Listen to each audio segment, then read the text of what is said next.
Welcome सालियाबन encyclopedia. हाणे पाण problem कंदासीं 6.1 ही एक्सरसाइज में प्रॉब्लम इनमें छा तो चे त हिक जिस्म ते 25 न्यूटन ज़ोर अमल करे थो जॾहिं ज़ोर जी म्यारे असर जी मोमेंट आर्म 2 मीटर हुजे त ज़ोर जो म्यारे असर टार्क जी क़ीमत लो।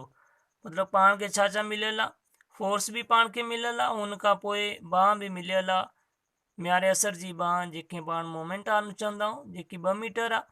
त पाण खे मालूम छा करिणो आहे, ज़ोर जो म्यारे असर जंहिंखे पाण टार्क चवंदा आहियूं हू पाण खे मालूम करिणो। सफ़ा सवलो आहे, पाण डेटा कलेक्ट कयूं था। डेटा में हाणे पाण खे छा छा मिलियल आहे, हिकु 25 न्यूटन फोर्स मिलियल आहे, फोर्स घणी आहे 25 न्यूटन आहे, ठीक आहे। हुन खां पोइ पाण खे छा मिलियल आहे, मोमेंट आर्म जंहिंखे पाण डी सां शो कयूं था जेकी आहे 2 मीटर, ठीक आहे।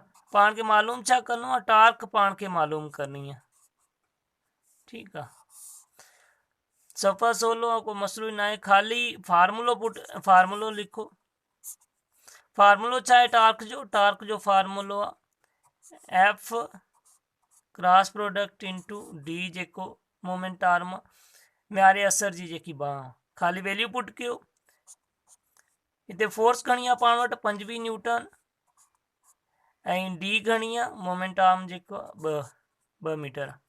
हाणे ॿिनि खे 25 सां ज़रब कयोसीं त जवाबु आयो 50।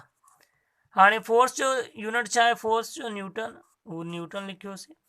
ऐं हुन खां पोइ मोमेंट आर्म छा में आहे, मीटर में आहे, त उहो मीटर ॾिनोसीं, ठीकु आहे। हीअ पंहिंजो जवाबु आहे, टार्क पाण खे मिली वई, मतिलबु इहो ई जवाबु आहे पंहिंजो। को मसलो आहे, सफ़ा सवलो आहे।